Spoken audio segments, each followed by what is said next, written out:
divulgará provas de um suposto plano de Nicolás Maduro para influenciar eleições. E aí a gente quer te ouvir, Ivan Kleber, o que já se sabe dessas alegações? A gente sabe que Nicolás Maduro está preso, tem o Carvajal também já preso, a gente sabe que delações estão a caminho, a gente não sabe quais foram as informações que a CIA já tem a partir do contato com esses presos. O que você traz aqui para a nossa audiência? Bom, nesse eu acredito, no presidente Trump, nas declarações que ele fez ontem, eu acho que são importantes e, como você bem destaca, que se precisa ir a fundo nessa questão. Ontem o presidente Donald Trump fez um discurso à nação em horário nobre, horário das 9 horas da noite, lá da capital americana, Washington, e ele trouxe ali, ele fez uma apresentação de possíveis influências e tentativas de infiltração no sistema eleitoral americano por parte da China, principalmente, e também por conta da Venezuela.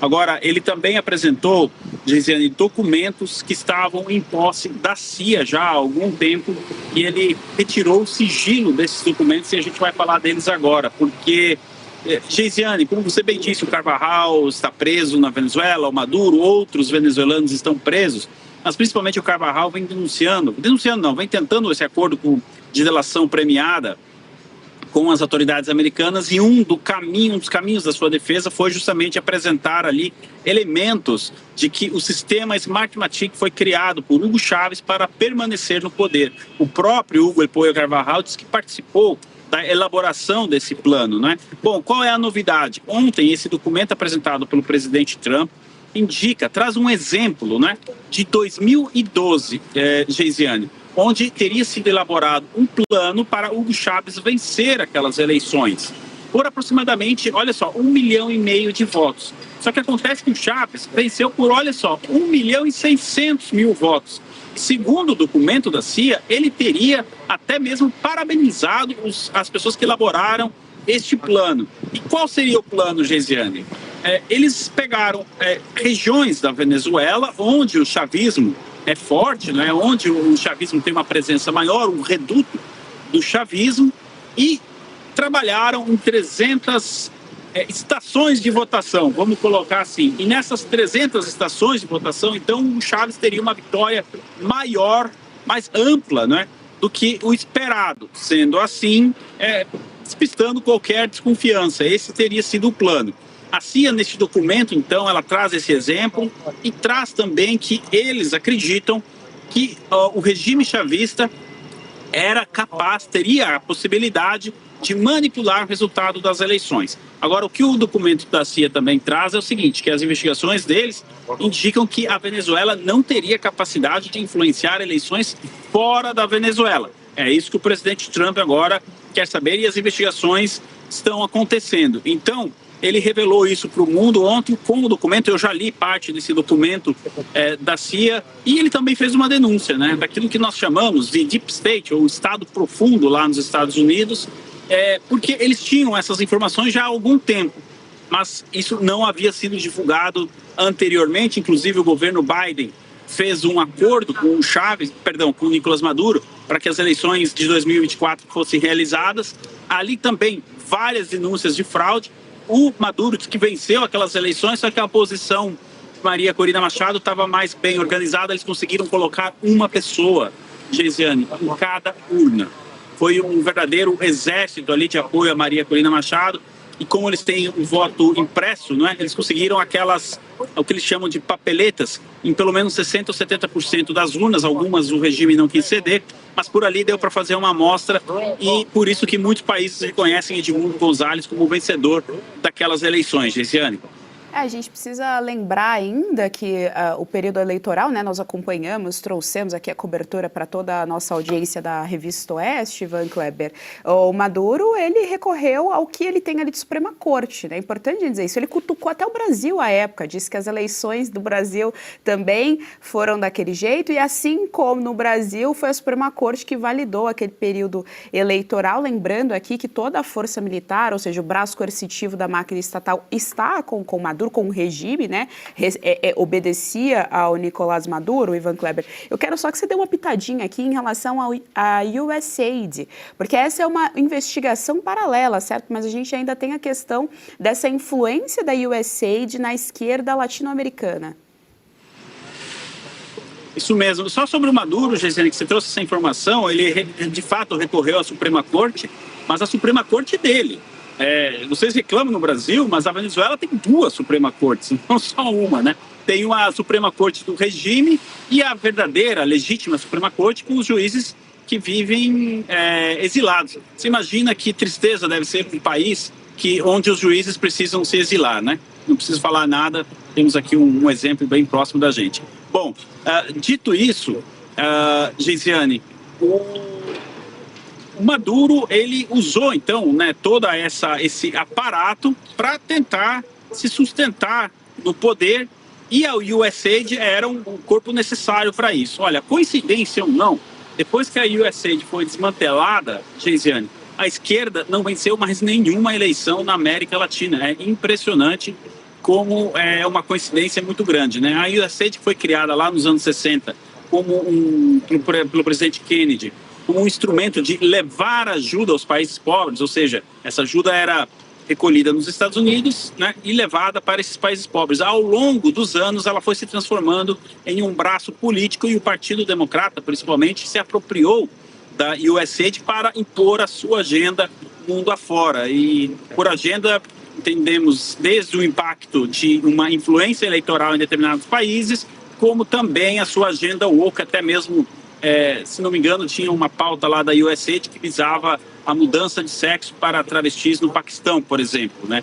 Então, tudo isso foi utilizado pela USAID. O Elon Musk ficou 4 meses no governo Trump, assumindo o controle do Doge, que foi justamente para abrir a caixa preta da USAID e desmantelar ela. Ela ainda existe, tá, Geisiane? Ela ainda opera bem, com uma capacidade bem limitada e servindo o seu verdadeiro objetivo, que é justamente levar ajuda aos países que necessitam. Eu devolvo aí para o estúdio. Van Kleber, eu confesso que você arrancou uma gargalhada aqui do estúdio quando você falou desse projeto aí de mudança de sexo dos trans lá do Paquistão. Realmente, o Paquistão está muito preocupado com isso.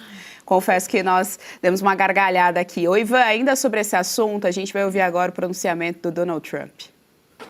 Today we are releasing documents that show the CIA obtained reporting of a specific plot to do a big number in favor of the corrupt Maduro regime in Venezuela. And that's exactly what happened, conspiring to digitally rig their own country's elections in 2020, and that's what they did. This reporting included precise details about methods to regime develop to digitally alter vote totals in ways that could not be detected even with an audit, no matter how deep they went. This intelligence underscores why we must take urgent action to ensure that our own system can never, ever be hacked or compromised. Oi, bom dia, Van Kleber. Qual é, hoje, na tua visão, o impacto dessa declaração do Donald Trump? Porque é o mesmo sistema de urnas que é usado aqui no Brasil, que no Brasil, se você questiona, você pode ser preso e tá, inclusive, né, tem tanta gente presa, o Bolsonaro tá inelegível por questionar a urna eletrônica. Então, qual o impacto dessa declaração do Trump, na tua visão, vai ter aqui no território nacional? Bom dia, Bianca. Bom, o presidente Trump não citou especificamente o Brasil, né? Eu sei que muitos brasileiros conhecem, já ouviram falar do sistema Smartmatic, que já foi utilizado no Brasil e, segundo me resulta, não é mais utilizado. Mas como você disse, é um conceito semelhante, não é? Bom, o primeiro impacto que nós temos, Bianca, primeiro olhando para os Estados Unidos, é o seguinte: o presidente Trump veio a público ontem utilizar os canais de comunicação, não é, para anunciar isso para a população americana, porque neste momento tramita no Congresso americano um projeto de lei chamado SAFE Act, que basicamente põe barreiras ali para que países e forças que queiram manipular o resultado da eleição tenham mais dificuldade. Obviamente que nenhum sistema eleitoral pode ser 100% privo dessa ameaça, mas pelo menos o SAFE Act visa isso. Caso o Congresso não aprove, porque os democratas estão se opondo a este projeto de lei, qual é o segundo objetivo e talvez o real objetivo do presidente Trump?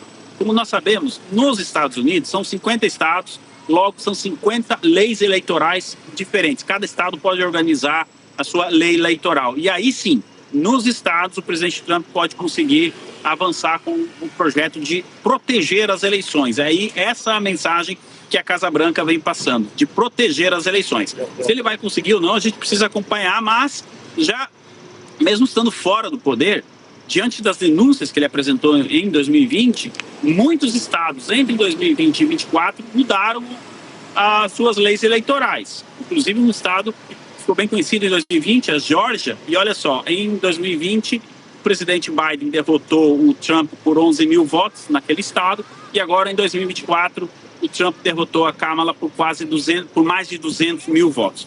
No Brasil, Bianca, aí que tá, a gente precisa acompanhar.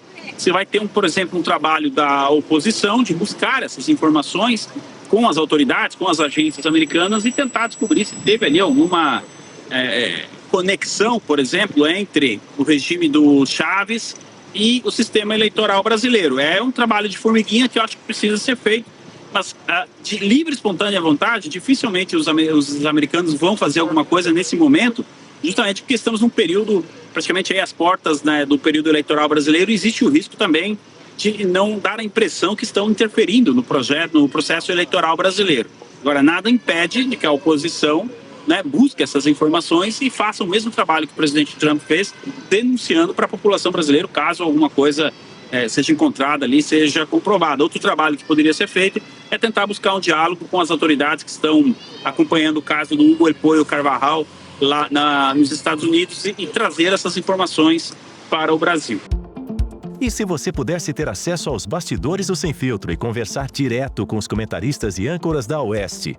Agora, isso é possível com o Clube de Membros do nosso canal no YouTube. O clube foi criado para quem quer dar um passo além e fazer parte de uma comunidade exclusiva. São 3 níveis de assinatura, pensados para aproximar você da nossa equipe. No plano apoiador, você ganha destaque no chat, figurinhas personalizadas e acesso a publicações exclusivas na comunidade do canal. Quer estar ainda mais perto da Oeste? Nos níveis Engajado e VIP, nós liberamos acesso às lives fechadas com nossos apresentadores e comentaristas, nas modalidades mensal ou semanal. Você também participa de sorteios de livros e produtos da Oeste, além de acesso antecipado a vídeos e a uma visão direta dos bastidores do programa Oeste Sem Filtro. Faça parte do nosso clube de membros e tenha acesso a lives exclusivas comigo e com todo o time da Oeste. Se você acredita na importância de um jornalismo livre, independente e comprometido com os fatos, clique agora no botão Seja Membro e conheça todos os detalhes e vantagens de cada plano.